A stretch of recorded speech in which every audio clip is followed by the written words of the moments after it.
最好要有一个好的皮肤监测的一个证据，比方说我们就会有一个自己拍图啊等等去看，说我现在是不是真的比较不干，表皮比较不干，或者是真皮有没有一些变化等等。那这些图只要让我们的个案师在一起帮忙看，就会觉得比较放心，知道自己的这个过程是不是在一个对的方向上。一次急性发作的快速消肿。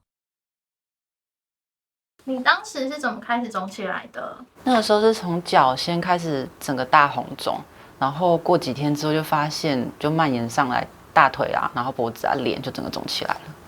你当时在国外，当地的医师是怎么跟你说的？我那时候有发生这状况的时候，我就先问了院长，然后院长意思是说，如果在就医之后呢，医生说有需要用药的话，是可以接受的，因为这样虽然会减少排出速度，但是可以让我比较舒服。所以我那时候去医院的时候，的确皮肤科就先开了一些服用的类固醇给我，去控制这个发炎。那你这次的肿胀啊，你大约用了多久的时间消肿？脸的部分从最肿到看不太出来，大概是14天，就2周左右。那腿也是一样，从原本的大红肿也是差不多14天有消肿下来，但是腿还是比较泛红一些。所以也就是说，14天脸部就可以退肿喽。对，就是院长有说我情况算比较特殊，就是他有看过很快14天就可以消肿案例，所以我也算是属于消的比较快的那种。那至于腿部来讲，可能腿的皮肤没有像脸代谢这么快，也比较容易就是干啊什么的，所以虽然是会退，但是没有像脸的消肿的速度这么快。所以就是我到现在虽然是消下来了，所以腿的部分症状还是比较有红红的。那医师有说，虽然我之前吃了那个类固醇等等，也可能会帮助我的消退，可是他们之前也是有遇过案例说，即便用了药也是没有消退的，所以也不知道这个有没有相关性的影响。这次肿起来，你有什么心得吗？如果说去就医之后确定它不是什么细菌感染的问题，那一般那种敏感发作啦，其实皮肤只要足够保湿，然后够润，它都会可以比较舒服，也就是消退的也比较快。这是我这次的经验。那但是也比较蛮妙的是说，其他的皮肤科医师大部分好像都不会给这样子的一个处置，就是说你要够湿润啊等等，就是还是会偏向说我询问需不需要用药或者是擦类固醇这样子来解决。说到看医师，那台湾的其他医师是怎么跟你说的？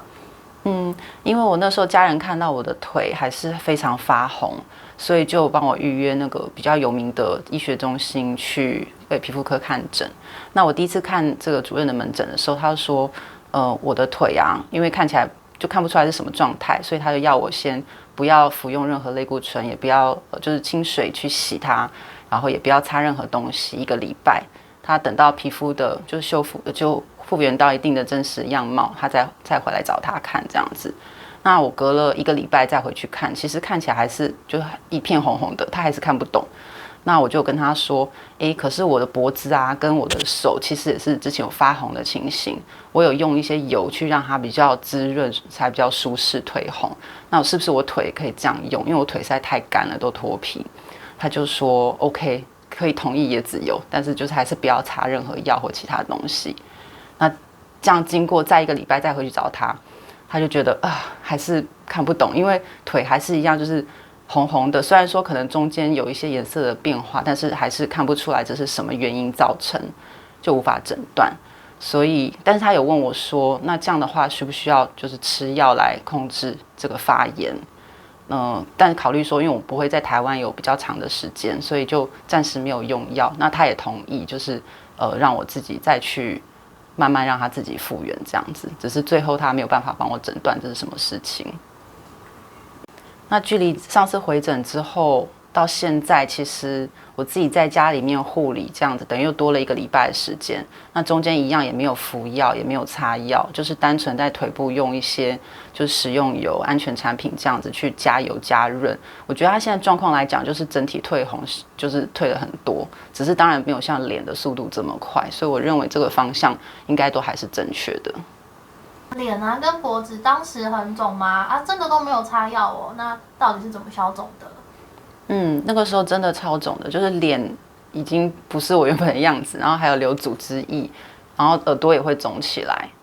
那很辛苦啊。然后一路就是到脖子这边都会有就是红斑、红疹这样子。那国外其实很热，所以只要有汗流过的地方刺激到它都会很不舒服。然后因为我没有擦药，就是不愿意擦药，我就是只有用口服类固醇来就是压一下这个发炎症状。但是同时在外部我就是加强油敷，然后甚至保养品闷敷等等，就让它不能干掉，一直都是属于油润的状态。然后再加上就是很密集的大敷面去移除。也可能是因为环境就是比较我住的地方热带地区是比较热的，所以也会帮助我排汗等等，所以就是消除的速度就蛮快的，很快就消退下来。经过这一次，你知道怎么做肌戒毒了吗？我觉得这是一个很好的问题，因为其实我已经肌戒毒很久很久了，大概有超过10年的时间。那只是后来因为过去10年因为搬到国外去，所以就采用比较佛系的戒毒方式，没有特别在脸上做什么积极的护理，但是也从来都没有乱用什么东西。但是我每次回国的时候，去看也是会回来这边拍图啦，或者是做一些跟院长再聊一聊。那他会觉得很奇怪，为什么10年我的脸都什么慢慢的不温不火，也没有什么变化。但是他也没有说一定我要去做什么产品的继续的闷敷啊，或者是敷面等等。他只有跟我说，既然你都已经住在很炎热的地方了，基本上生活本身就已经是在帮你做闷敷。所以在国外10年下来，就是因为就佛系的肌戒毒，然后也的确没有乱用，也没有什么皮肤的症状。但是这次不晓得为什么，就是从脚开始大爆发开始，脸就一起排除了，而且是就是很剧烈排除，完全没有心理准备。所以那时候也很紧张啊，就远端请教了那个我个案师还有院长。那他们也很有耐心的教我说，应该要怎么去一步一步的做滋润和保湿，来度过那个比较爆发不舒服的期间。那发现说，其实只要好好滋润，让那个表皮软化，它就能够代谢，然后再加上大敷面的排除，那整个红热症状就可以慢慢的消掉。那这个东西就是我之前想说，那为什么会这么痒嘞？我都已经上这么多的滋润的东西了。那个案师有教我说，其实就是因为你下面的东西在上来的过程，有些颗粒会去摩擦管壁，在那边上上下下。可是我表皮又太干，没有办法让它真的完全出来，所以就会觉得很痒。所以只要说真的是表皮够润，它就会排出的比较顺。不然的话，它累积在下面，它可能就会一样变成一些后角质的堆积，或者是底层发炎的情形。所以总之就学到了这个整个新的一课。那也知道说，其实如果我没有用药，只要是表皮是健康的结构，它其实也是可以自然痊愈。这是这次的想法跟心得。最后，你有什么可以帮其他敏感肌或者是酒糟肌急症发作的朋友说明的吗？我发现啊，就是在这次大爆发之后啊，学习到的经验就是，你只要其实皮肤是够滋润的，就是加强湿敷、油润等等，就让它是表皮是够滋润的，它其实就可以让你的症状好很快。虽然不会说擦了之后马上就不痛不痒了，但至少在那个过程就会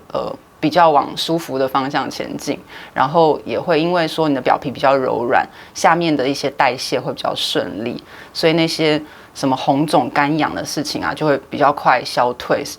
甚至也消肿也比较快。对，那但是当然一部分是这种护理的动作，那另一部分也是最好要有一个好的皮肤监测的一个证据。比方说我们就会有一个自己拍图啊等等去看，说我现在是不是真的比较不干，表皮比较不干，或者是真皮有没有一些变化等等。那这些图只要让我们的个案师在一起帮忙看，就会觉得比较放心，知道自己的这个过程是不是在一个对的方向上。所以你的经验是，只要好好的监测并追踪皮肤的显微状况，就可以理解肌肤代谢，是这个意思吗？因为其实肉眼没有办法真的看到你皮肤实际的情况，就看起来都好好的，但也许下面波涛汹涌。所以如果可以就是真的用监测去看到里面的情况，然后定期去看它的追踪变化，就可以比较知道说皮肤现在的一个代谢的情形是什么。那所以如果说你只是看到皮肤红红的干干的，你也不知道它是细菌感染呢，还是就是没有细菌在发炎而已。但是如果你可以好好监测，好好追踪，不论最后是猜对或猜错，其实就是可以用这个显微图片可以告诉你真相。这是我觉得就比较放心的地方。是不是还意犹未尽呢？想知道更多简单的皮肤健美知识吗？请扫描这个 QR code 加入脸书社团敏感肌酒糟与脂漏青春痘的自愈学习群，或者选择 Telegram 电报群也是一个好主意。全世界最隐私的社团机界讨论群，酒糟与敏感肌脂漏及青春痘的自愈天堂。如果你习惯 WeChat， 微信暖暖机界群是所有华语界友的首选，界友多，讨论快，经验完整。这个 QR code 是管理员，让他带你进群。如果你选择 Line，酒糟与敏感肌脂漏及粉刺青春痘的自愈天堂，这里的氛围很轻松。以上4个小小 QR code， 一同热烈欢迎您加入我们哦！